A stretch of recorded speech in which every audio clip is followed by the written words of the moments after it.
Vega Jewelers, a luxury bridal jewelry exhibition and sale 22nd and 23rd November, Fortune Kansas Hotel, Tata Nagar, Tirupati. నమస్కారం. మనతో పాటు రాయల చెరువు తిరుపతి శ్రీశక్తి పీఠం అధినేత్రి పీఠాధీశ్వరి శ్రీ రమ్యానంద భారతి ఉన్నారు. వారు పూర్వాశ్రమంలో వైద్యశాస్త్రాన్ని అధ్యయనం చేసిన వారు. ఇప్పుడు మంత్రశాస్త్రము, తపస్సు, ధ్యానంలో గడుపుతున్నారు. అనేక మందికి మార్గదర్శనం చేస్తున్నారు. మానసిక, శారీరక, ఆధ్యాత్మిక ఆరోగ్యం సమ్మేళనంగా ఆవిడ తన ప్రయాణాన్ని సాగిస్తూ కోట్లాది మంది స్త్రీలకు ముఖ్యంగా ఆరోగ్యాన్ని ఇస్తున్నారు. స్త్రీలతో పాటు పురుషులు కూడా ఆవిడ దర్శనం చేసుకుంటున్నారు. మంత్రము, ధ్యానము, తపస్సు అనేక మార్గాల ద్వారా ఆరోగ్యంగా ఉండటం, ఆనందంగా ఉండటం, సామాజికమైన శాంతిని, సనాతన ధర్మాన్ని కాపాడటం, వీటి చుట్టూ ఆవిడ ప్రయాణం సాగుతోంది. దీనికే తన జీవితాన్ని అంకితం చేశారని చెప్పవచ్చు. అటువంటి రమ్యానంద భారతి గారిని అడిగి మనం అనేక విశేషాలు తెలుసుకుందాం. ముఖ్యంగా శక్తి ధ్యానము అనే దాన్ని ఆవిడ పరిచయం చేశారు. అసలు ఏంటి శక్తి ధ్యానం అంటే తెలుసుకుందాము. అలాగే ఆవిడ పూర్వాశ్రమంలో విద్యావేత్త, వైద్య శాస్త్రాన్ని చదువుకున్నవారు కాబట్టి స్పిరిచువల్ హెల్త్ ద్వారా మానసికమైన, శారీరకమైన ఆరోగ్యాన్ని, అంటే ఆధ్యాత్మికత ద్వారా, ఉపాసన ద్వారా, ధ్యాన మార్గం ద్వారా శారీరక, మానసిక ఆరోగ్యాన్ని ఏ విధంగా మనం పెంచుకోవచ్చు, అది సాధ్యమవుతుందా, ఎవరైనా చేయొచ్చా, ఏ వయసు వారైనా చేయొచ్చా, ఈ విశేషాలన్నీ కూడా మనం తెలుసుకునే ప్రయత్నం చేద్దాం. మీరు శక్తి ధ్యానము అనే దాన్ని ఒకటి పరిచయం చేశారు. అది శాస్త్రీయంగా, సైంటిఫిక్గా దాన్ని మనం ఎలా తెలుసుకోవాలి? తప్పకుండా. నారాయణ సమారంభాం శంకరాచార్య మధ్యమాం శ్రీ సిద్ధేశ్వర పర్యంతాం వందే గురు పరంపరాం. మా పరమపూజ్య గురుదేవులు, కుర్తాళ ప్రస్తుత పీఠాధిపతులు, నడిచే దైవం అయినటువంటి శ్రీశక్తి పీఠ వ్యవస్థాపకులు శ్రీ శ్రీ శ్రీ సిద్ధేశ్వరానంద భారతి మహాస్వామి వారి పాదపద్మములకు ప్రణమిలుతూ, మనకి ఆధ్యాత్మిక రంగంలో, ముఖ్యంగా మన హిందూ ధర్మంలో ఏ వ్యక్తి అయినా సరే ఎదగటానికి దేవతల దగ్గర నుండి శక్తిని తీసుకోవటం అనేటువంటిది మన ఋషులు మనకు నేర్పించారు. ఆనాడు వాళ్ళు ఆచరించి చూపించారు. ఈరోజు మన మానవులందరూ కూడా దాన్ని అనుసరిస్తూ ఉన్నారు. అందులో ఆ విధానాల్లో భాగంగా మనకి పూజలు, మంత్రాలు, అభిషేకాలు, జపాలు, ధ్యానం చేయటం అనేటువంటివి వివిధమైనటువంటి విధానాలు మనకు కనిపిస్తున్నాయి. పూజా కోటి సంస్తోత్రం, స్తోత్రకోటి సమం జపం, జపకోటి సమం ధ్యానం, ధ్యానకోటి సమం లయ అని చెబుతూ, ఒక పూజ చేస్తే కంటే కూడాను ఎక్కువ ఫలితం రావాలంటే స్తోత్ర పారాయణ చేయాలి. ఎందుకంటే పూజ అనేటువంటిది నువ్వు దేవత, నువ్వు చెప్పేటువంటి మంత్రంతోటో, నువ్వు ఇచ్చేటువంటి వస్తువులతోటో దేవత అనుగ్రహిస్తుంది. కానీ స్తోత్రాన్ని కనుక పారాయణ చేస్తే అవి ఋషుల దగ్గర నుండి వచ్చాయి. లలితా సహస్రం లాంటివి అయితే వశిన్యాది వాగ్దేవతల దగ్గర నుంచి వచ్చాయి. అంటే ఋషి వాక్కును, దేవతా వాక్కును స్మరిస్తున్నాం కాబట్టి ఒకసారి పూజ చేసిన దానికంటే కూడాను ఒక స్తోత్రపారాయణ చేస్తే 1,000,000 సార్లు పూజ చేసిన ఫలితం వస్తుంది.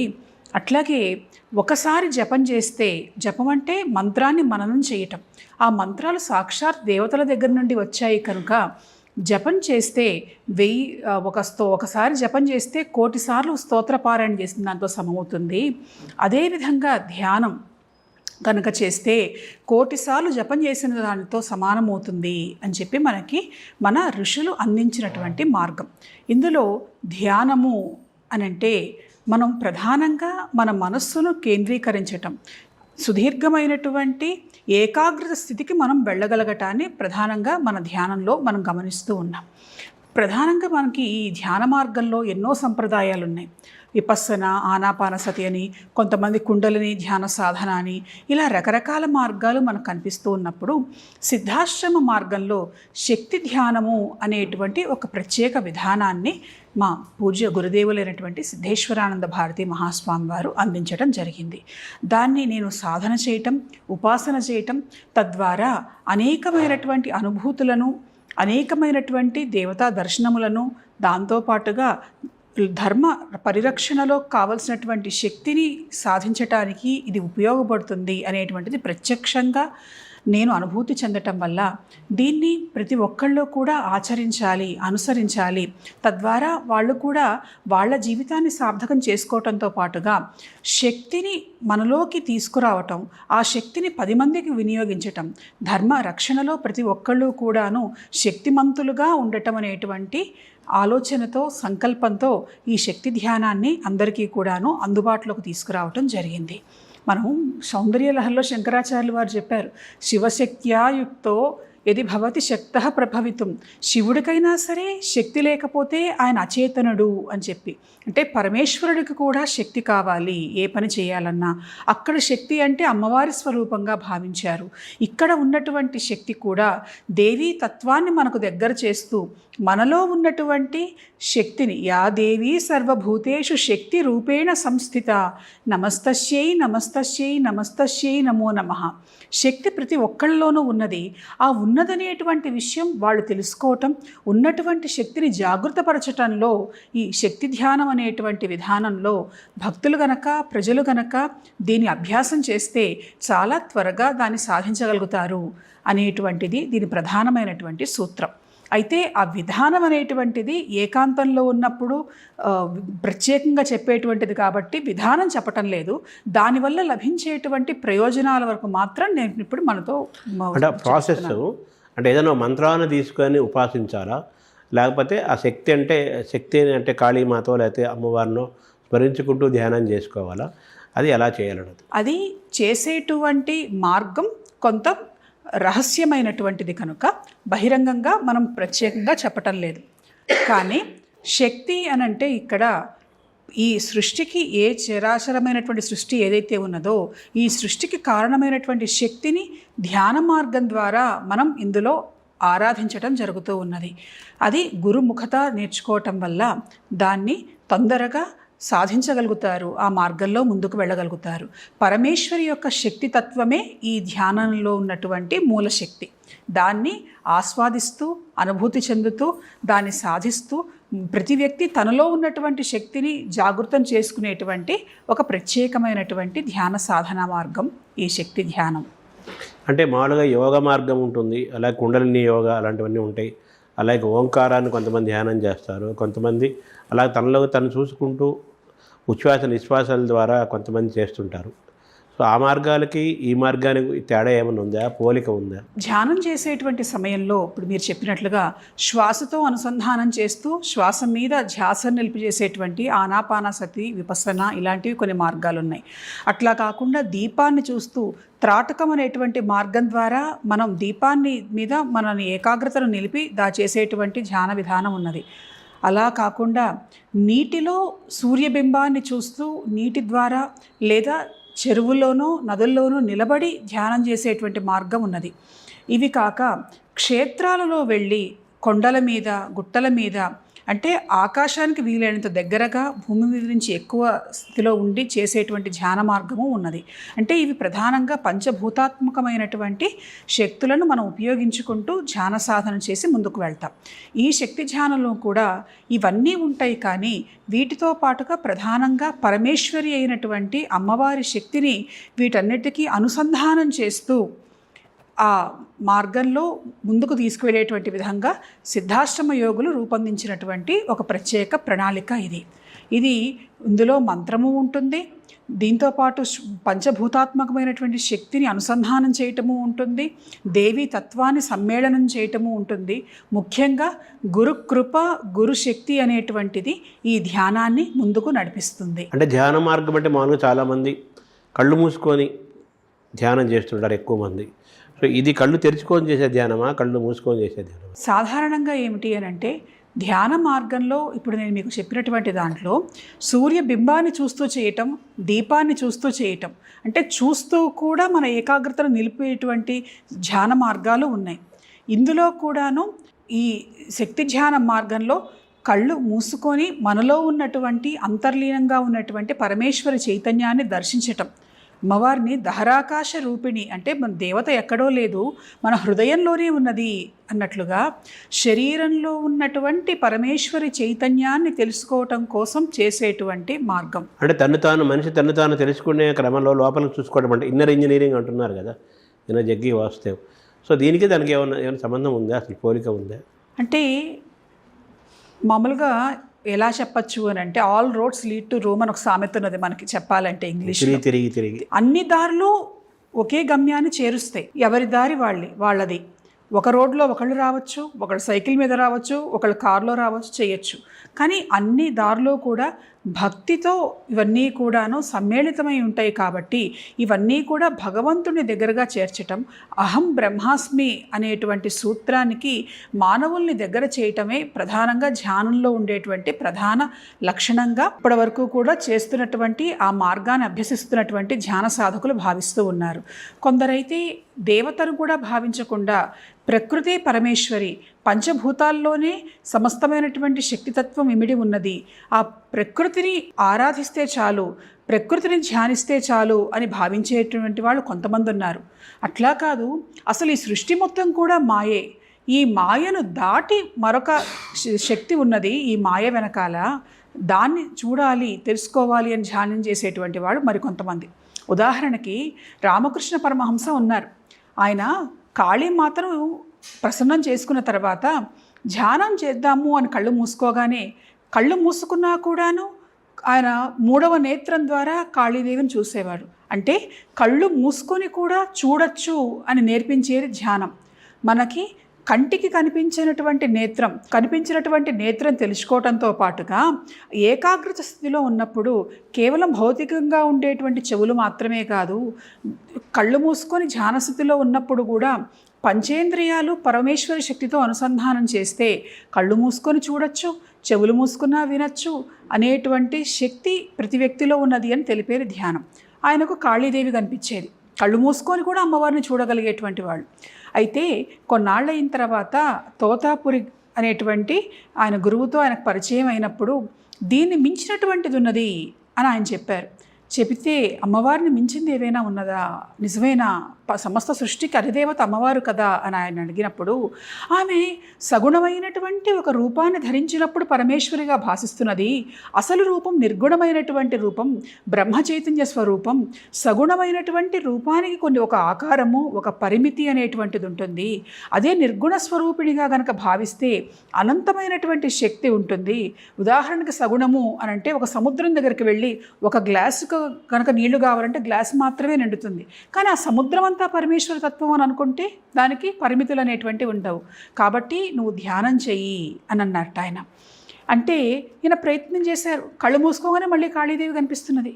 అదే మాట చెబితే ఆయన తన చేతిని పరమహంస ఫాల నేత్రంలో పెట్టి, నేను చెప్తున్నాను, నా మార్గంలో నువ్వు ఇప్పుడు ముందుకు వెళ్ళగలుగుతావు అని చెప్పి ఆయన బయటికి వెళ్ళిపోయారట. 3 రోజుల పాటు ఆయన ఆ ధ్యాన స్థితిలో కాళీదేవిని దాటి నిర్గుణ స్వరూపంగా ఉన్నటువంటి శక్తిని ఆస్వాదిస్తూ అనుభూతి చెందుతూ ఉన్నారు. తోతాపురి వచ్చి చూసి ఆశ్చర్యపడ్డాడు. మొట్టమొదటిసారిగా ఇంత సాధన ఎట్లా చేయగలిగారు, ఇంత బ్రహ్మస్థితిని, బ్రహ్మ స్వరూపాన్ని ఎలా తెలుసుకొని అహం బ్రహ్మాస్మి అనే తత్వానికి ఎంత చేరువు కాగలిగాడు ఇతడు, కారణజన్ముడు అని భావించారు.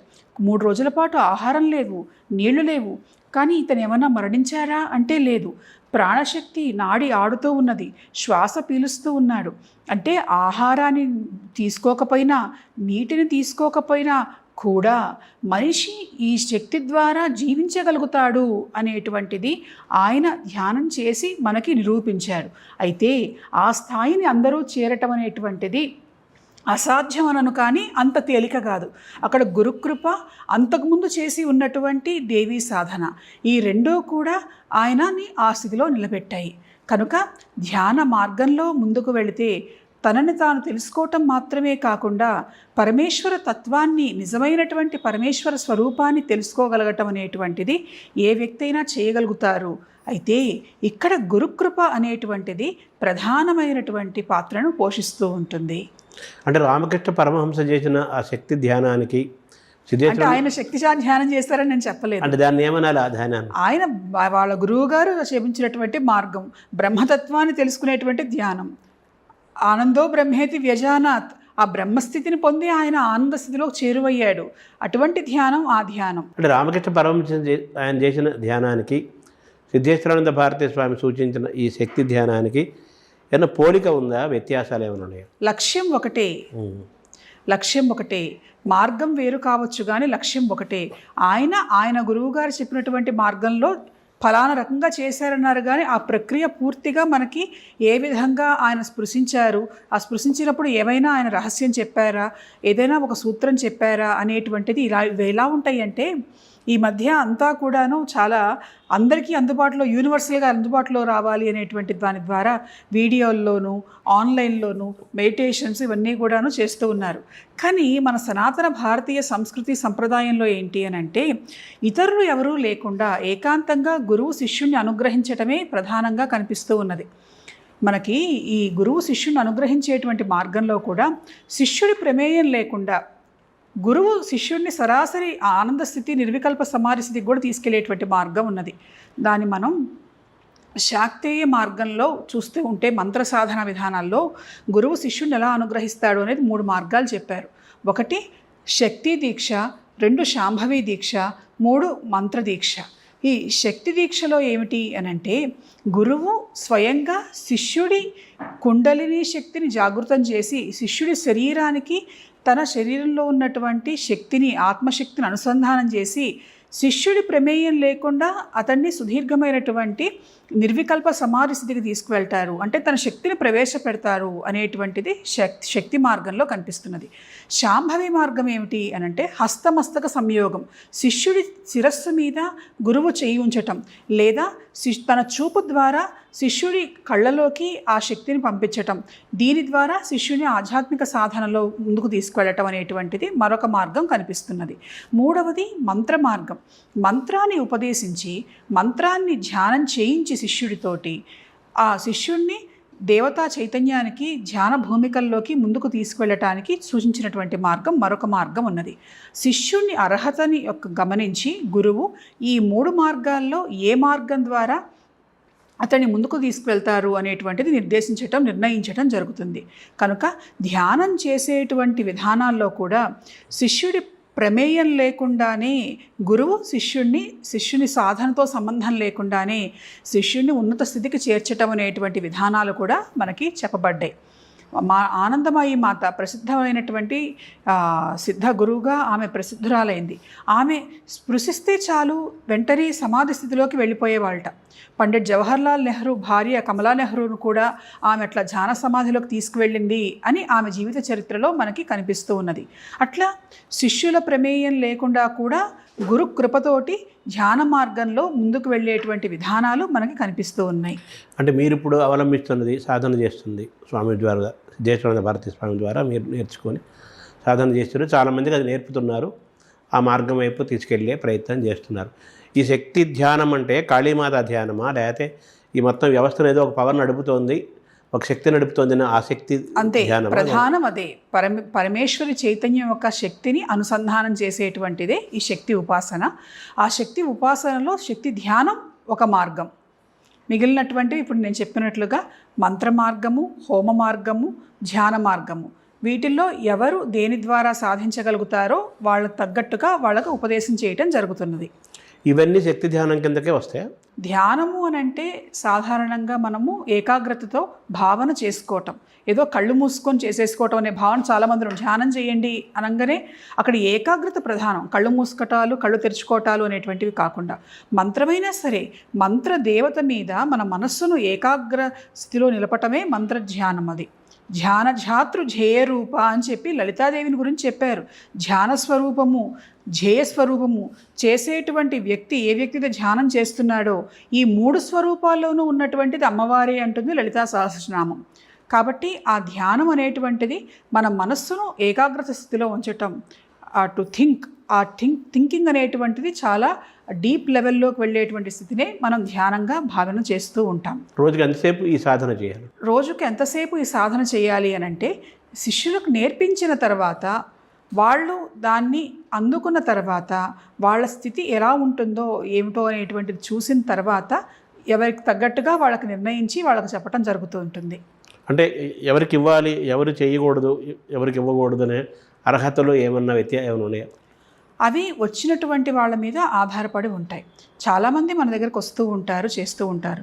వాళ్ళలో కొంతమందికి ఈ ధ్యాన మార్గం చెప్పడం జరిగింది, ఇంకొంతమందికి మంత్ర మార్గం చెప్పడం జరిగింది, మరికొంతమందికి పూజా విధానాలు చెప్పడం జరిగింది. కాబట్టి వాళ్ళ ఉన్నటువంటి స్థితిని చూసి అది నిర్ణయించడం జరుగుతుంది. అంటే మామూలుగా కొంతమంది దైవం అనే దాన్ని నమ్మేవాళ్ళు ఉన్నారు, నమ్మని వాళ్ళు ఉన్నారు. ప్రస్తుతం ఉన్న కాలంలో నమ్మేవాళ్ళు వాళ్ళు రకరకాలుగా ఎలాగ నమ్ముతారు, మంత్రము, ఉపాసన, పూజలు, జపాలు, తపాలు, హోమాలు చేస్తుంటారు.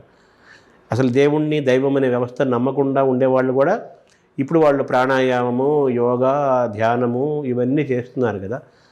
వాళ్ళు దైవం అనే వ్యవస్థనే నమ్మని వాళ్ళు కూడా ఈ ధ్యానం చేయవచ్చా? ధ్యానము, దైవము అనేటువంటివి ఒక రకంగా చెప్పాలి అని అంటే మన నమ్మకంతో సంబంధం లేవు. మనం నమ్మితేనే దేవుడు ఉంటాడు, మనం నమ్మకపోతే దేవుడు లేడు అని అనలేము. యద్భావం తద్భవతి. మన భారతీయ సంస్కృతి సంప్రదాయంలో అయితే దేవతలంటే ఏదో దివ్యలోకాల్లో ఉంటారు, లేకపోతే ఫోటోల్లో చూపించినట్టుగా ఉంటారని మనం అనుకోము. చెట్లలోనూ, చేమల్లోనూ, ప్రతి చోట కూడా దైవత్వాన్ని మనం భావిస్తూ ఉంటాం. అది మన సంస్కృతి, మన సంప్రదాయం.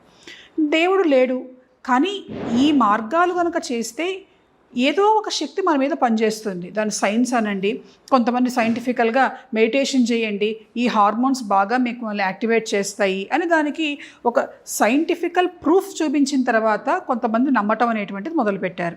అంటే దైవానికి నమ్మాలి అని అంటే దానికి మనం ప్రూఫ్లు చూపించాల్సిన అవసరం లేదు. కానీ ఎప్పుడు ఎవరికి ఎక్కడ అవసరమైతే నమ్మని వాళ్లకు కూడా కొన్ని చోట్ల భగవంతుడు కనిపించి దర్శనం ఇవ్వటం ఇటీవల చాలామంది చెప్తూ ఉన్నటువంటి అంశమే. అయితే ధ్యానం చేయాలి అని అంటే దేవతను నమ్మితేనే చేయాలి అనేటువంటిది మాత్రం ఎక్కడా చెప్పబడలేదు. నీ మనసులో ఉన్నటువంటి శక్తిని నువ్వు దృష్టిని కేంద్రీకరించు.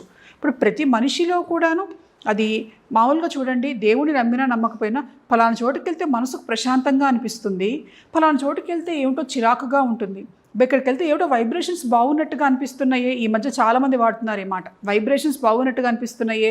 ఇంకొన్ని చోటుకి వెళ్తే ఏంటో విసుగ్గా అనిపిస్తుంది ఇక్కడ ఉన్నటువంటి వైబ్రేషన్స్. అంటే ఏదో ఒకటి మనల్ని చైతన్యపరుస్తూ ఉన్నది, కొన్నిసార్లు మనల్ని నిరాశకు గురి చేస్తూ ఉన్నది అనేటువంటిది మనుషులు మెల్లమెల్లగా తెలుసుకుంటూ ఉన్నారు. ఈ సైన్స్ కూడా ఏమిటి అని అంటే సైంటిస్టులు చేసేటువంటి ఎక్స్పెరిమెంట్స్ ద్వారా వాటికి నిరూపణ అనేటువంటిది చేస్తూ ఉన్నారు. ఉదాహరణకి అనేక చోట్ల మన ఓంకారం మీద ఎక్స్పెరిమెంట్లు చేశారు. ఆ ఓంకారాన్ని కనుక చేస్తే ఎలాంటి వైబ్రేషన్స్ వస్తున్నాయి అని చెప్పి చూసి ఆ సౌండ్ వేవ్స్ని కనుక ఒక డయాగ్రమెటిక్ ఫామ్గా కనుక చూసినప్పుడు శ్రీచక్ర ఆకృతి కనిపించింది. ఇది వెస్ట్రన్ సైంటిస్టులు నిరూపించినటువంటిది. అలాగే ఇటీవల కాలంలో కూడా 2-3 సార్లు టీవీలో కూడా టెలికాస్ట్ అయింది. కోమాలో ఉన్నటువంటి వ్యక్తులకి, అనారోగ్యంగా ఉన్నటువంటి వ్యక్తులకి మృత్యుంజయ మంత్రం చెప్పటం వల్ల, మృత్యుంజయ హోమం చేయించటం వల్ల వాళ్లకు ఆరోగ్యం తిరిగి వచ్చింది అనేటువంటివి కూడా మనం తెలుసుకోగలుగుతున్నాం. అయితే ఈ దైవాన్ని నమ్మకపోవటం అనేటువంటిది మనకి సృష్టి ప్రారంభం నుండి కూడా ఉన్నది. మనకు ఉదాహరణ రాక్షసులే, వాళ్ళు దైవానికి ఎదురెళ్ళినటువంటి వాళ్ళే, కానీ వాళ్ళు కూడా ధ్యాన మార్గం ద్వారా తపస్సు చేసి దేవతానుగ్రహాన్ని సాధించారు. కనుక ధ్యానం చేయటం అనేటువంటి దాన్ని గురువును ప్రధానంగా తీసుకొని చేయగలిగితే, అంటే నాకు గురువు కూడా అవసరం లేదు, నేనే చేసుకుంటాను అంటే ప్రయత్నం చేయి. అది ఇట్ బికమ్స్ మామూలుగా చెప్పాలి అని అంటే ఒక మెడిటేషన్ ప్రాక్టీస్ అవుతుంది. అది దాన్ని సంపూర్ణంగా మనము మా కృపతో గురు పరంపరలో వచ్చేటువంటి ఆధ్యాత్మిక ధ్యానం కింద కన్సిడర్ చేయకపోవచ్చు. మెడికల్గా మన మనస్సుని, మన ఆరోగ్యాన్ని అదుపులో ఉంచుకోవటం కోసము దాన్ని ఒక మార్గంగా, అది కూడా ఒక రకంగా చెప్పాలి అంటే ఒక మెడికేషన్ లాగా బాడీకి ఉపయోగపడుతుందని భావించవచ్చు. అంటే శక్తి ధ్యానం ఎవరైనా చేయవచ్చు. మన దగ్గరకు వచ్చినటువంటి వాళ్ళని బట్టి అది నిర్ణయించడం జరుగుతుంది. తర్వాత ఇప్పుడు మనిషి అనేవాళ్ళు బేసిక్గా ఏం కోరుకుంటారంటే ఆనందంగా ఉండాలనుకుంటారు, ఆరోగ్యంగా ఉండాలనుకుంటారు, తనకు ఒక మంచి శక్తి ఉండాలనుకుంటారు. ఏదైనా నిద్ర లేచినప్పటి నుంచి పడుకునేంత వరకు, పుట్టినప్పటి నుంచి వెళ్ళిపోయేంత వరకు ఆనందంగా, ఆరోగ్యంగా, శక్తివంతంగా ఉండాలి, తను అనుకున్నవన్నీ సాధించాలి, శాంతి ఉండాలి, ఇవే కోరుకుంటారు. అయితే ఈ మార్గంలో శారీరక ఆరోగ్యం ముఖ్యం, మానసికమైన ఆరోగ్యం ముఖ్యం. దీనికి రకరకాల మార్గాలు, వ్యాయామము, యోగా, ప్రాణాయాసనాలు, రకరకాల ఆహారము, రకరకాల మార్గాలను వెళ్తుంటారు. కొంతమంది ఉపాసనా మార్గము, ధ్యానము, స్పిరిచువల్ జర్నీ కూడా చేస్తారు. సో స్పిరిచువల్ జర్నీ ద్వారా, ఆధ్యాత్మిక మార్గం ద్వారా శారీరకమైన ఆరోగ్యాన్ని, మానసికమైన ఆరోగ్యాన్ని మనం ఎలా పొందుతాము, శాస్త్రీయంగా ఎలా మన శాస్త్రాల్లో మనం చెప్పినటువంటి మార్గం ఏంటంటే, ఆరోగ్యం ఒక అనారోగ్యం కనుక వస్తే ఏ వ్యక్తికైనా సరే 3 ప్రధానమైనటువంటి మార్గాలు చెప్పారు. మణి, మంత్రము, ఔషధి. మంత్రం చేయటం ద్వారా, మణులను ధరించడం ద్వారా, ఔషధి అంటే మందులు వేసుకోవటం ద్వారా, ఈ 3 మార్గాల ద్వారా ఆరోగ్యాన్ని సరిచేసుకోవచ్చు అనేటువంటిది ఉన్నది. ఇది కూడా మనకి దేవతల దగ్గర నుండి వచ్చిందే. వాళ్ళకు అశ్విని దేవతలు, ధన్వంతరి, వీళ్ళు ఎప్పుడూ కూడాను వైద్యం చేయడానికి అందుబాటులోనూ ఉంటారు. అలాగే మనకి జ్యోతిష్య శాస్త్ర ప్రకారంగా కనుక చూస్తే చంద్రుడికి ముత్యమని, అలాగే సూర్యుడికి కెంపని, ఇలా మిగిలినటువంటి నవగ్రహాలకు కూడా కొన్ని రత్నాల గురించి చెబుతూ, ఆరోగ్యం బాగాలేకపోతే ఇవి మీరు ధరించండి, ఈ మణి ప్రకృతిలో నుంచి శక్తిని అనుసంధానం చేస్తుంది అని చెప్పేటువంటి విధానము ఉన్నది. అలాగే మంత్ర మార్గం, మన మంత్రశాస్త్రంలోకి వెళ్ళినప్పుడు ప్రతి అనారోగ్యానికి కూడా వివిధమైనటువంటి మంత్రాలు చెప్పబడ్డాయి. జనరల్ హెల్త్కి ఒక మంత్రం చెప్పబడింది, మానసిక అనారోగ్యాలకు ఒక మంత్రం చెప్పబడింది, అలాగే హృద్రోగాలకు ఒక మంత్రం చెప్పబడింది, ఎముకల బాధలు, చర్మ వ్యాధులకు ఒక మంత్రం చెప్పబడింది, కంటి ఆరోగ్యానికి ఒక మంత్రం చెప్పబడింది, నొప్పులు తగ్గటానికి ఒక మంత్రం చెప్పబడింది. అట్లా రకరకాలైనటువంటి మంత్రాలు కూడా మనకి మంత్ర మార్గంలో కనిపిస్తూ ఉన్నాయి. అయితే ఈ 3టిని సమ్మేళనం చేసుకోవటం అంటే, మన దగ్గరికి చాలామంది అనారోగ్యం ఉన్నటువంటి వాళ్ళు వస్తూ ఉంటారు, మంత్రం తీసుకుంటారు, చేస్తారు, ఆరోగ్యం బాగుంటుంది, బాగుపడుతుంది. అయితే నేను ఒక మాట చెప్తాను, మందులు మానేయమంటారా? వద్దు, మానొద్దు. మన శాస్త్రం ఈ 3 మార్గాలు చెప్పింది. ఈ 3టిని అనుసంధానం చేయగలిగితే ఖచ్చితంగా మనకి వచ్చేటువంటి ఉపయోగం 2 3 అవుతుంది. మీరు వేసుకునేటువంటి మందు బాగా పనిచేసేటట్లుగా చేస్తుంది మంత్రం. కాబట్టి మంత్రము, ఔషధులు ఖచ్చితంగా తీసుకోండి అని మనం చెప్తూ ఉంటాం. మణులు కూడా అన్నారు కదా, మణులు శరీరం మీద ధరించటం. మనం ఆ మణి గనక మంచిది అయితే అది ప్రకృతిలో నుండి శక్తిని ఆకర్షిస్తూ మనకు కావలసినటువంటి తత్వాన్ని శరీరానికి అందిస్తుంది అంటుంది జ్యోతిష్ శాస్త్రం. అంటే మీరు పూర్వాశ్రమంలో వైద్యశాస్త్రం చదువుకున్నారు, మీకు ఎనాటమీ తెలుసు, హ్యూమన్ యొక్క సిస్టమ్ అంతా తెలుసు కదా. ఇప్పుడు కూడా అందరూ కూడా తెలుసుకునే ప్రయత్నం చేస్తున్నారు. వాళ్ళు ఏంటని, నేనేంటని మామూలుగా స్పిరిచువల్గాతో పాటు హెల్త్ యాంగిల్లో కూడా తెలుసుకునే ప్రయత్నం చేస్తున్నారు. హార్మోన్స్ యొక్క బ్యాలెన్సు, ఇంబ్యాలెన్సు, దానిలో వచ్చే డిజార్డర్సు, ఇవన్నీ ప్రస్తుతం మనం బాగా వింటున్నాం. మీకు బాగా యువర్ వెల్వర్స్ కదా ఈ సబ్జెక్ట్స్ తోటి. ఇప్పుడు ఈ శారీరక మానసిక ఆరోగ్యాన్ని, ఆధ్యాత్మికమైన ఆలోచనల్ని వీటిని సమన్వయం చేసుకుంటూ, బ్యాలెన్స్ చేసుకుంటూ ఈ ఆధునిక మానవుడు ఒత్తిళ్ల మధ్య తను తాను ఆనందంగా, ఆరోగ్యంగా ఎలా ఉండాలి? మనకి మన ప్రకృతి 2 దేవుళ్ళని సృష్టించి మనకిచ్చింది మన ఆరోగ్యం కోసం. ఒకళ్ళు సూర్యుడు, మరొకళ్ళు చంద్రుడు. సూర్యుడు ఆరోగ్యం భాస్కరాదిచ్చేత్, చంద్రమా మనసో జాత. చంద్రుడు మనసు మీద పనిచేస్తాడు, మానసిక ఆరోగ్యాన్ని ఇస్తాడు. సూర్యుడు శారీరక ఆరోగ్యాన్ని ప్రసాదిస్తాడు.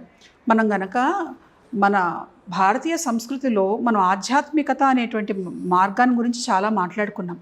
మన ఆధ్యాత్మికత ఏమిటి అని అంటే, మన జీవన శైలిని, జీవన విధానాన్ని, ఒక డిసిప్లిన్డ్ లైఫ్ స్టైల్ని మనకు అందించింది. ఇవాళ ఆధునిక యుగంలో మానవుడు కోల్పోయింది ఏమిటి? ఎందుకు ఈ టెన్షన్స్, ఎందుకు ఈ స్ట్రెస్ అంటే, మనకు ఉన్నటువంటి పూర్వకాలంలో మన సనాతన ధర్మం, మన ఋషులు అందించినటువంటి ఆ డిసిప్లిన్డ్ లైఫ్ స్టైల్ అనేటువంటిది ఇవాళ ఉన్నటువంటి ఉద్యోగాలు అవ్వచ్చు, వ్యాపకాలు అవ్వచ్చు, జీవన విధానం కావచ్చు, దానిలో ఇన్కార్పొరేట్ చేసుకోవటం అనేటువంటిది సమన్వయం చేసుకోలేకపోతూ ఉన్నారు. ఉదాహరణకి ఉదయం బ్రాహ్మీ ముహూర్తంలో లేవటం అనేటువంటిది ఒకటి చెప్పారు. అలాగే సూర్య నమస్కారాలు చేయండి. ఇవాళ మోడర్న్ సైన్స్ అదే చెప్తున్నది, మీరు సూర్య నమస్కారాలు చేయండి, that gives you good health అంటున్నది. దాన్ని మనం వీళ్ళు రీసెర్చ్ చేసి చెప్పకముందే మన ఋషులు దాన్ని ఎప్పుడో చెప్పడం, ప్రతిపాదించడం అనేటువంటిది జరిగింది. సూర్యుడికి ఎక్స్పోజ్ అవ్వమన్నారు, డి విటమిన్ అంటున్నారు, అది చెప్తూ ఉన్నారు. సో అంటే మన వాళ్ళు చెప్పినటువంటి వాటన్నిటినీ కూడాను ఇవాళ సైంటిఫికల్గా ప్రూవ్ చేయటం వల్ల, వెస్ట్రన్ సైన్స్ ఒక ఇంపాక్ట్ వల్ల ఏంటంటే ప్రూఫ్ ఉంటే చేస్తాం అనేటువంటి సిచ్యువేషన్ రావటం వల్ల మన పూర్వీకులు చేసినటువంటి వాటన్నిటిలో ఉన్నటువంటి సైన్స్ని ఇవాళ మనం తెలుసుకోగలుగుతున్నాం. అలాగే మనం రాత్రిపూట ఇంతకుముందు కనుక చూస్తే సాయంకాలం కాగానే సూర్యాస్తమయానికి అందరూ పనులు ముగించేసుకొని వెన్నెల వెలుగులో కూర్చొని చంద్రుడి వెన్నెలను ఆస్వాదించటం, ఆ వెన్నెల వెలుగులో కబుర్లు చెప్పుకోవటం, బయట అన్నాన్ని తినటం, ఇలాంటివన్నీ జరిగేవి. అప్పట్లో ఏంటంటే అప్పటికప్పుడు వండుకోవటం, తినటం అనేటువంటివి జరిగాయి. ఫ్రెష్ ఫుడ్ తీసుకోవటం అనేటువంటిది జరిగింది. నైవేద్యం పెట్టండి, పాతవి ఇంట్లో ఉన్నవి ఇంతకుముందు ఉపయోగించినవి అయితే నైవేద్యానికి పనికిరావు, మీరు ఇంట్లో నైవేద్యం పెట్టుకొని తినండి అనేవాళ్ళు. ఆ నైవేద్యం కోసమైనా ఫ్రెష్గా ఫుడ్ ప్రిపేర్ చేస్తూ ఉండేటువంటి వాళ్ళు. అంటే ఒక సిస్టమాటిక్ లైఫ్ స్టైల్ని ప్రకృతితో అనుసంధానం చేస్తూ, చెరువుల దగ్గరికి వెళ్ళి స్నానం చేయండి, నదీ స్నానం చేయండి, సముద్ర స్నానం చేయండి, అలాగే చెట్ల దగ్గర కూర్చోండి, కార్తీక వన సమారాధన అంటుంటాం, అలాగే దాంతోపాటుగా చెట్లను పెంచండి. ఇవన్నీ కూడా ఏంటంటే ప్రకృతిలో మానవుణ్ణి మమేకం కనుక చేస్తే ఆ ఆరోగ్యం అనేటువంటిది అటు శారీరకంగా ఇటు మానసికంగా 2 రకాలుగా మనిషి ఆరోగ్యంగా ఉంటాడు అని చెప్పటమే మన సంస్కృతి మనకు నేర్పించింది. అయితే ఆధునిక కాలంలో మీరు చూస్తే ఉదయాన్నే రాత్రులు ఎప్పుడో పడుకుంటారు, ఉదయాన్నే లేవలేరు, బ్రాహ్మీ ముహూర్తంలో లేవటం కాదు, ఉదయం సూర్యోదయానికి లేచే వాళ్ళ సంఖ్య తగ్గిపోతూ ఉన్నది. దాంతోపాటుగా చంద్రుడిని అసలు వస్తున్నాడో లేదో కూడా ఎవరికీ తెలియదు, రాత్రి ఎన్నింటికి ఇంటికి వస్తారో తెలియదు, ఆ తీసుకునేటువంటి ఆహారం ఇంట్లో వండుకోవడానికి కూడా సమయం ఉండటం లేదు చాలామందికి, ఎక్కడి నుంచో తెప్పించుకుంటారు, అది ఎప్పుడు చేశారో ఎక్కడ చేశారో ఎవరు చేశారో కూడా తెలియదు. దీనివల్ల ఏమవుతున్నది అనంటే మన పూర్వీకుల నుండి వచ్చినటువంటి జీన్స్ ఏవైతే ఉన్నాయో ఆ జీన్స్కి ఒక లక్షణం ఉన్నది, సిస్టమాటిక్ లైఫ్ స్టైల్ అనేటువంటి అలవాటు పడినటువంటిది. ఈ ఆధునిక కాలంలో ఏమిటి అనంటే ఈ రకమైనటువంటి జీవన విధానాన్ని మనకున్నటువంటి ఆ జన్యు సంఖ్య ఏదైతే ఉన్నదో, జన్యు తీరు ఏదైతే ఉన్నదో అది అడాప్ట్ చేసుకోలేకపోవటం వల్ల మానవుడు అసంతృప్తికి, అసహనానికి, ఆందోళనకు గురి అవుతున్నాడు. Stress, tension, depression. అవి తగ్గాలంటే సూర్య నమస్కారాలు చేయండి అంటుంది వాళ్ళ మోడర్న్ సైన్స్. మీకు వైటమిన్ డి తగ్గుతున్నది, సన్కి ఎక్స్పోజ్ అవ్వండి అని అంటున్నారు. అలాగే మూన్కి ఎక్స్పోజ్ అవ్వండి, మూన్ రేస్ కనుక పడితే మీకు మనసు ఆహ్లాదకరంగా ఉంటుంది అంటున్నారు. ఇట్లా మీకు ఆక్సిజన్ బాగా కావాలి అని అంటే చెట్ల దగ్గర ఎక్కువ టైం స్పెండ్ చేయండి, ఇండోర్ ప్లాంట్స్ని పెట్టుకోండి అని అంటున్నారు. మీకు మంచి పాజిటివ్ వైబ్రేషన్స్ కనుక కావాలి అంటే కొన్ని సాల్ట్స్ చెప్పి వీటిని స్నానంలో ఉపయోగించుకొని వాడండి అంటున్నారు. మన పెద్దవాళ్ళైతే ఏదైనా బాగాలేదంటే పిల్లలకైనా సరే ఒక గుప్పెడు ఉప్పు దిష్టి తిప్పి బయటపడేసేవాళ్ళు. అదే ఇవాళ సైన్స్ ప్రూవ్ చేసి మీరు ఇవన్నీ చెయ్యండి అని చెబుతూ ఉన్నారు. ఎలా సైన్స్ నమ్మి చేసినా, మన పెద్దవాళ్ళు చెప్పారని చెప్పి చేసినా, చెయ్యటం అనేటువంటిది కనుక చేయటం మొదలు పెడితే, డిసిప్లిన్డ్ సిస్టమాటిక్ లైఫ్ కనుక వస్తే ఆధునిక యుగంలో కూడా మానవుడు తన ఉనికిని కోల్పోకుండా ఆ శారీరక మానసిక ఆరోగ్యంతో సంతృప్తికరమైనటువంటి జీవితాన్ని గడపగలుగుతాడు. అంటే ఈ life style diseases, life style disorders అనే మాట కదా మనం బలంగా వింటున్నాం. ఏ డాక్టర్ దగ్గరికి వెళ్ళినా, ఏ బ్రాంచ్ డాక్టర్ దగ్గరికి వెళ్ళినా లైఫ్ స్టైల్ అంటున్నాడు. సో కాబట్టి మన ఆధ్యాత్మికమైన సాధన ద్వారా, మన పూర్వ భారతీయమైన ఆచార విధానాల ద్వారా, మార్గాలు అవలంబించడం ద్వారా మనం అద్భుతమైన ఆరోగ్యాన్ని అన్ని రకాలుగా సంపాదించవచ్చు అనేది గతంలో ఉన్నది. దాన్ని మళ్ళీ రివైవ్ చేయాలనేది మీరు సూచించే సూచన. అయితే మామూలుగా మన ఆయుర్వేదం కానీ భారతీయ విధానంలో మనిషి యొక్క లైఫ్ స్పాన్ లైఫ్ ఎక్స్పెక్టెన్సీ అంటారు కదా, 120 సంవత్సరాలు అనేది అంటున్నారు. సో మనం 120 సంవత్సరాలు జీవితం ఇప్పుడు ఐఏఈ టెక్నాలజీ దీని ద్వారా కూడా స్టడీ చేస్తున్నారు. మనిషి యొక్క లైఫ్ స్పాన్ పెంచడానికి, ఎక్స్పెక్టెన్సీ పెంచడానికి, హెల్త్ పెంచడానికి ప్రయత్నం జరుగుతుంది. శాస్త్రవేత్తలు ప్రయత్నం చేస్తారు. ఇంకో పక్క మన ఆయుర్వేదం, ఇంకో పక్క గతంలో చెప్పున్నది. సో మీరు ఒక డాక్టర్గా 120 ఏళ్ళు అటు మనిషి ఎటువంటి అనారోగ్యాలు లేకుండా ఆరోగ్యంగా 120 ఏళ్ళు జీవించడం సాధ్యం అవుతుందా? ఆధ్యాత్మిక మార్గం ఏం చెప్తుంది అక్కడ? ఆధ్యాత్మిక మార్గం ఏం చెప్తున్నది అనంటే, ఇప్పుడు నేను చెప్పినటువంటి సూత్రాలు ఏవైతే ఉన్నాయో జీవన విధానాన్ని కనుక మెరుగుపరుచుకుంటే ఖచ్చితంగా మనిషి జీవితంలో ఉండేటువంటి ఆయుర్దాయం బాగుంటుంది, పెరుగుతుంది అనేటువంటిది మన ఆయుర్వేదం మనకు చెప్పినటువంటిది. ఇవాళ సైన్స్ని కూడా, మెడిసిన్స్కు డాక్టర్స్ దగ్గర కూడా వెళ్తుంటే కూడా చాలా చోట్ల, మొన్న ఎస్వి యూనివర్సిటీలో కూడా ఇటీవలే నేను ఒక సెమినార్ని చేసి రావాల్సి వచ్చింది. దాంట్లో ఏంటి అంటే integration of modern medicine with ancient methods. అంటే పాతకాలం పద్ధతులని ఈ మోడర్న్ సైన్స్, వెస్ట్రన్ సైన్స్ ఏదైతే చెప్తున్నదో ఆ రెండింటినీ కూడా సమన్వయం చేసుకొని మానవుడి యొక్క జీవిత ప్రయాణానికి కావలసినటువంటివి సమకూరుస్తూ అనారోగ్య సమస్యలు తగ్గి మంచి క్వాలిటీ ఆఫ్ లైఫ్ ఇంప్రూవ్ అయ్యి, ఇప్పుడు జీవించి ఉండటం ప్రధానం కాదు, ఆరోగ్యంగా జీవించి ఉండటం ప్రధానం, ఆరోగ్యంగా ఆనందంగా. సో ఆనందం అనేటువంటిది మన మనసు మీద, మన ఆలోచనల మీద ఆధారపడి ఉంటుంది.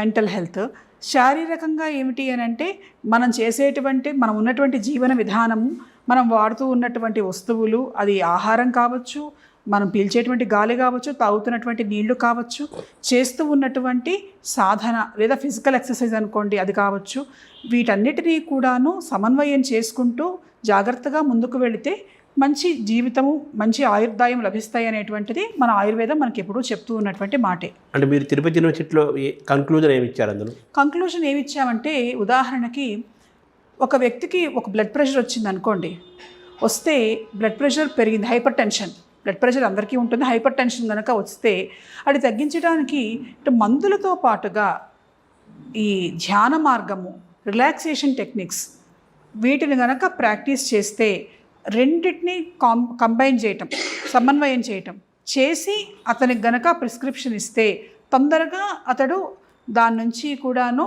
ఉపశమనం పొందుతాడు.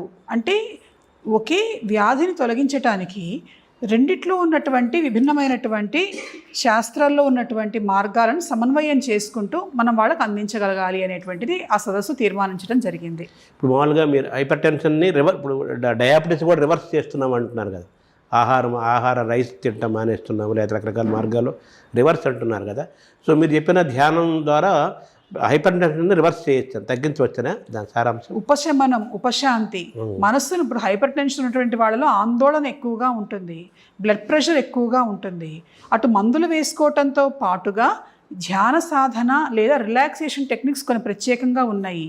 వీటిని కనుక చేస్తే ఎక్కువ ఆందోళన కలగకుండా మనసుకు శాంతిని కలిగిస్తూ ఉంటుంది. కాబట్టి కాస్త తక్కువ డోస్ ఆఫ్ మెడికేషన్ తోటి ఆ వ్యక్తిని ఆరోగ్యంగా ఉంచవచ్చు అనేటువంటిది ఆ రెండు శాస్త్రాలని కలిసి, అంటే ఆ రెండింటినీ కూడాను కంబైన్ చేసుకొని చేయొచ్చు అనేటువంటిది ఆ రోజు అక్కడ తీర్మానించడం జరిగింది. ఉదాహరణకి అంటే 80/120 ఇవి ఉన్నాయి కదా, అవి నార్మల్సీకి వస్తే ఈ సాధన ద్వారా వీటికి నేను ఇప్పుడు చెప్పినట్లుగా మందులతో పాటుగా ఇవి చేసుకుంటే వస్తాయనే నమ్ముతున్నారు అందరూ కూడా. అలాగే డయాబెటీస్ మన భారతదేశం అది మన మొత్తం క్యాపిటల్ అయిపోయింది కదా, అది కూడా చాలా ప్రివేలింగ్ సిచ్యువేషన్లో ఉంది. దానికి కూడా ఇక్కడ మనకు సమాధానం ఉందా? సమాధానం ఎప్పుడూ ఉంటుంది. అయితే ఇప్పుడు నేను చెప్పినట్లుగా మోడర్న్ సైన్స్ మెడికేషన్, అది మీరు ఆయుర్వేదం మందులు కావచ్చు, హోమియో మందులు కావచ్చు, ఎలోపతి మందులు కావచ్చు, ఇందాక చెప్పినట్లుగా మణి, మంత్రము, ఔషధి, ఈ మూడింటిని కనుక కలుపుకొని చేసుకుంటే మన ఆరోగ్యాన్ని మనం పరిరక్షించుకోవచ్చు. ఇప్పుడు మీరు చెప్పిన డయాబెటీస్ రివర్సల్ కూడా ఒక్కొక్కళ్ళు ఒక్కొక్క మార్గంలో చెప్తూ ఉన్నారు. ఆయుర్వేదం వాళ్ళు ఒక మార్గంలో చెప్తూ ఉండొచ్చు, ఎలోపతిలో ఇంకో మార్గంలో చెప్పచ్చు, లేదు కీటో డైట్ అని ఇంకొకళ్ళు ఇంకో మార్గంలో చెప్పచ్చు. కానీ అందరూ కూడాను ఆహార మార్గము, మందులు, వీటి ద్వారానే ప్రధానంగా దీన్ని చేయటం అనేటువంటిది. అలాగే జీవన విధానంలో మార్పు ప్రధానమైనటువంటి లైఫ్ స్టైల్ చేంజ్. ఇందాక మనం చెప్పుకున్నట్టుగా డిసిప్లిన్డ్ లైఫ్ స్టైల్ కనుక ఉంటే ఏదైనా సరే మానవుడు సాధించవచ్చు అని నమ్ముతుంది మన శాస్త్రం. తర్వాత నిద్ర అనేది కూడా చాలా ముఖ్యమైనది కదా, దాన్ని ఎలా చూడాలి? యోగా నిద్ర అనేది కూడా మనం బాగా గతంలో ఉన్నది, ఇప్పుడు ఎక్కువ వింటున్నాం. మీరు అవన్నీ తెలిసిన వ్యక్తిగా దాని మీద ఎలా చెప్తారు? మన గనక శాస్త్రంలో చూస్తే, యా దేవి సర్వభూతేషు నిద్రారూపేణ సంస్థిత నమస్తశ్యై నమస్తశ్యై నమస్తశ్యై నమో నమః అని మనకు కనిపిస్తున్నది చండీ సప్తశతిలో. అంటే మానవుడికి కావాల్సినటువంటి ఆహారం అందించడంలో అన్నపూర్ణగా అమ్మవారు, నీళ్లను అందించడంలో నదీ తల్లులుగా గంగమ్మగా అమ్మవారు, అలాగే నిద్రాదేవిగా అమ్మవారి గురించి వర్ణించారు. అందులో యోగ నిద్ర కావచ్చు, ధ్యానం చేసేటప్పుడు ధ్యాన నిద్రను కొంతమంది అంటారు. అట్లా కాకుండా ఈ యోగాసనాలు వేసిన తర్వాత శవాసనం వేసేటప్పుడు రిలాక్స్ కావడానికి కొంతమంది ఆ నిద్ర మార్గాన్ని కొంత ఎంచుకోవటం, ఇట్లాంటివి రకరకాలుగా ఉన్నాయి. అయితే చాలామంది ఏమిటంటే ఆ నిద్రను కూడా ఆహారము, నీళ్లు ఎంత అవసరమో మనిషికి నిద్ర కూడా అంతే అవసరం. ఈ మూడిట్లో దేని విషయంలోనూ మనం కాంప్రమైజ్ అవ్వడానికి వీల్లేదు. అందుకని ఇవన్నీ కూడా అమ్మవారి స్వరూపం కాబట్టి మీరు మీవి అనుకోకండి, ఇవన్నీ కూడా అమ్మవారివిగా భావించండి. అమ్మవారిగా భావించి వాటి పట్ల గౌరవ మర్యాదలతో ఉండండి, భక్తితో ఉండండి. అప్పుడు మీకు తెలియకుండానే మీరు అమ్మవారిని ఆరాధిస్తూ ఉంటారు కాబట్టి వాటి పట్ల జాగ్రత్తగా ఉంటారు. కనుక నిద్ర విషయంలో కూడాను నిద్ర పట్టడానికి మంత్రాలు ఉన్నాయి. నిద్రాదేవి మంత్రం ఇప్పుడు నేను చెప్పాను, నిద్రను కూడా నిద్రాదేవి అని పిలుస్తారు. ఇలాంటివి కూడా మనకి చెప్పబడి ఉన్నాయి. కనుక నిద్రను కూడా మన జీవిత గమనంలో ప్రధానమైనటువంటి స్థానం ఉన్నది అని భావిస్తూ దానికి తగినటువంటి సమయాన్ని కేటాయించవలసినటువంటి అవసరం ఉన్నది. మనిషి యొక్క మానసిక ఆరోగ్యం, శారీరక ఆరోగ్యంపై నిద్ర యొక్క ప్రభావం, ఇన్ఫ్లుయెన్స్ చాలా ఎక్కువ. ఇప్పుడు అన్ని వయసుల వాళ్ళు కూడా నిద్రలేమితో బాధపడుతున్నారు. అవును. దానికి మనకు సమాధానం ఈ స్పిరిచువల్ ప్రాక్టీసెస్ ద్వారా మనం సాధించవచ్చు సార్? సాధించవచ్చు అని చాలా స్టడీస్లో మనకి నిరూపితమైంది. నిద్రపోయే ముందర ఇప్పుడు కొంతమంది ఏంటంటే ఎరోమా థెరపీ అంటారు. కొన్ని రకాలైనటువంటి ఎరోమా ఈ స్మెల్స్ని కనుక చూస్తే ఆ ఫ్రేగ్రెన్స్ వల్ల మనిషిలో నిద్ర కలిగిస్తుంది అని అంటారు. అలాగే మరికొంతమంది ఏమంటారు అంటే కొన్ని మూలికలు ఉన్నటువంటి హెర్బల్ టీ తాగండి, అది మీకు నిద్ర వచ్చేటట్లుగా చేస్తుంది. అంటే ఇది ఆయుర్వేదము మనకి ప్రకృతి వైద్యం, ఇది వచ్చి నిద్ర వచ్చేటట్లుగా చేస్తుంది అని అంటారు. సరే, మోడర్న్ సైన్స్ కూడా కొన్ని మెడిసిన్స్ అనేటువంటివి కనిపెట్టింది. ఇక్కడ చూడండి, నిద్ర మామూలుగా వ్యాధులకు మందులు ఇవ్వటం ఉంటుంది. ఒక బ్లడ్ అంటే హైపర్ టెన్షన్ కావచ్చు, డయాబెటీస్ కావచ్చు, ఇంకేమైనా డిజార్డర్స్ కావచ్చు. కానీ నిద్ర పట్టడానికి కూడా ఒక మందును తయారు చేసుకోవాల్సినటువంటి అవసరం ఉన్నది. అటు ఆయుర్వేదము అందిస్తున్నది, ఇటు ఎలోపతి అందిస్తున్నది. అంటే మానవుడి జీవితంలో నిద్రకు చాలా ప్రాధాన్యత ఉన్నది. సరిగ్గా నిద్రపోకపోతే మనుషులు రోగాల పాలవుతారు. అలా కాకుండా ఉండటానికి ఈ మందులు అనేటువంటివి, ఇది అటు ట్రెడిషనల్ సైన్స్, మోడర్న్ సైన్స్ రెండు ఒప్పుకున్నటువంటి విషయం. వాటితో పాటుగా ఈ రిలాక్సేషన్ టెక్నిక్స్, ధ్యానము, దాంతోపాటు డిసిప్లిన్ లైఫ్ స్టైల్, మూన్కి ఎక్స్పోజ్ అవ్వటము, సన్కి ఎక్స్పోజ్ అవ్వటము, ఆ స్లీప్ సైకిల్ని మనం మన బాడీలో ప్రాపర్గా అడాప్ట్ చేసుకోవటానికి ప్రకృతి సహాయంతో, మన దేవతల సహాయంతో, మందుల సహాయంతో మనం దాన్ని మార్చుకోవచ్చు, ఆరోగ్యాన్ని పెంచుకోవచ్చు. చక్కగా చివరిగా శక్తి ధ్యానం ద్వారా మనకు ఏమేమి ప్రయోజనాలు మనకు కలుగుతాయి? శారీరక, మానసిక, ఆధ్యాత్మిక ఈ 3 వ్యవహారాల్లోనూ కూడా మంచి ప్రయోజనాలు లభిస్తాయి. ఇది ప్రధానంగా ఏంటంటే ఒక పూజ అయినా, స్తోత్రమైనా, మంత్రమైనా, ధ్యానమైనా ఏదైనా సరే మనిషికి ముందు ఒక డిసిప్లిన్ లైఫ్ స్టైల్ ఏర్పాటు చేస్తుంది. ఈ టైంకి ఇంతసేపు ఇది నువ్వు చెయ్యాలి అనేటువంటిది కనుక నేర్పిస్తే ఖచ్చితంగా మనిషిలో ఒక డిసిప్లిన్ అనేటువంటిది ఫామ్ అవుతుంది. అంతేకాకుండా ఈ ఉపాసన ద్వారా, ఈ ధ్యాన మార్గంలో ఉన్నటువంటి శక్తి అది వచ్చినటువంటి చోటు గురుకృప నుంచి మొదలైంది కాబట్టి అది ఇంకొంత తొందరగా మనిషి మీద ప్రభావం చూపిస్తుంది, మనసు మీద ప్రభావం చూపిస్తుంది, ఆరోగ్యం మీద ప్రభావం చూపిస్తుంది. అయితే ఇప్పుడు ఒక ఉదాహరణకి, ఒక వ్యక్తికి ఏదన్నా ఒక వ్యాధి వస్తే తగ్గడానికి మందులు సరిగ్గా వేసుకుంటేనే పనిచేస్తుంది, ప్రయోజనం కలుగుతుంది. మధ్యలో ఆపేస్తే ప్రయోజనం కలగదు. ఈ ధ్యానమైనా సరే చెప్పినటువంటి విధానంలో ఎంతసేపు చేయాలో, ఎలా చేయాలో జాగ్రత్తగా నేర్చుకొని కనుక చేస్తే అన్ని రకాల ప్రయోజనాల్ని అందిస్తుంది. మనలో ఉన్నటువంటి దివ్యత్వాన్ని, దైవత్వాన్ని మనం తెలుసుకునేటట్లుగా చేస్తుంది. మనం మానసికంగా, శారీరకంగా మనల్ని మనం ఎప్పుడూ కూడాను మనల్ని పరిరక్షించుకోవటానికి మన మనస్సును ఎప్పుడూ చైతన్యపరుస్తూ ఉంటుంది. గురు కృపను, సిద్ధుల కృపను, శక్తి స్వరూపిణి అయినటువంటి పరమేశ్వరి అనుగ్రహాన్ని ప్రత్యక్షంగా అనుభూతి చెందేటట్లుగా చేస్తుంది ఈ ధ్యాన మార్గం. అంటే మీరు శక్తి ధ్యానం అనేది అది రహస్యంగా దాన్ని బోధించాల్సింది, 1 to 1 చెప్పాల్సింది గురువు ద్వారా అంటున్నారు కదా. మరి ఇన్ని లక్షల మందికి, ఇన్ని వేల మందికి అది ఎలా సాధ్యమవుతుంది? అది మీరు స్వామివారి ఎవరు చెప్పాలంటున్నారు? వచ్చినప్పుడు సామూహికంగా చెప్పడం జరిగింది ఇంతకు ముందర కొన్ని చోట్ల కూడా. అంటే శిష్యులు అందరూ ఉన్నప్పుడు ఇతరులు లేకుండా దానికి కావాల్సినటువంటి వాతావరణాన్ని మనం ఏర్పాటు చేసుకొని చేయటం జరిగింది. బ్యాచెస్ వైజ్గా కూడా చేయటం జరిగింది. చేసినటువంటి వాళ్ళకు చక్కటి అద్భుతమైనటువంటి అనుభవాలు కలిగాయి. చేసిన వెంటనే వాళ్ళు అప్పటికప్పుడే ఆ క్షణంలో లేచి చెప్పటం కూడా జరిగింది. కాబట్టి ఏ వ్యక్తి అయినా సరే ఒక జపమో, ధ్యానమో, ఒక విధానంలో ముందుకు వెళ్ళాలి అంటే దేనికైనా కాలం కలిసి రావాలి అంటారు. ఆ టైం వస్తే, దాంతోపాటుగా యోగ్యత కనుక ఉంటే, ఆ యోగం కనుక ఉంటే అది ఖచ్చితంగా సాధ్యమవుతుంది. అది ఎలా అనేటువంటిది పరమేశ్వరి నిర్ణయిస్తుంది. శక్తి ధ్యానం రహస్యం అనేదానికి అక్కడ ఆగిపోతారు కదా జనం. ఆ రహస్యంగానే ఉండాలి. ఇప్పుడు చిదంబర రహస్యం అని అంటాం మనం. ఆ రహస్యం తెలుసుకోవటానికి ప్రయత్నం చేయాలి అని అంటే గురుకృప వల్ల మాత్రమే సాధ్యమవుతుంది. రండి, ఇక్కడ మనం ఎప్పుడు అనేటువంటిది శక్తి ధ్యానం త్వరలో ఎలా నేర్పించబోతాం అనేటువంటిది కూడా త్వరలో చెప్పబోతున్నాము. ఆ క్లాసెస్ కనుక వస్తే అందరికీ అది అర్థమవుతుంది. త్వరలో మొదలవుతుందా ఇది? ఇక్కడ మళ్ళీ కోవిడ్ ముందర మనం చేయటం జరిగింది. ఆ తర్వాత కొంత ఎక్కువగా దాని మీద మనం కేంద్రీకరించలేదు. మళ్ళీ త్వరలో ఆ క్లాసెస్ అనేవి చాలామంది వచ్చి అడుగుతున్నారు. ఇంతకుముందు ప్రాక్టీస్ చేసిన వాళ్ళందరూ కూడాను మళ్ళీ చేయాలి అని దానికి తగ్గ ఏర్పాట్లు జరుగుతాయి. నమస్కారం. అంబారాసిస్.